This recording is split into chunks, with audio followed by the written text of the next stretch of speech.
అసలు ఈ శరీరం ఏంటో తెలుసా?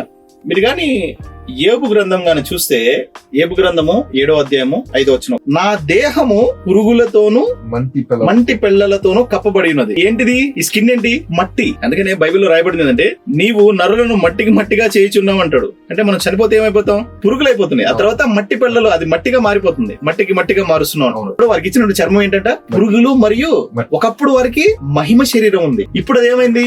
పురుగులు మట్టి పిల్లలుగా దాన్ని పొందుకున్నా. అంటే నువ్వు వెలుగు కోల్పోతే నీ స్థితి ఎంత కిందకి పోయిందో తెలుసా? బాగా అర్థం చేసుకోండి. మనిషిని ఎలా తయారు చేసింటే మట్టితో తయారు చేయబడ్డాడు.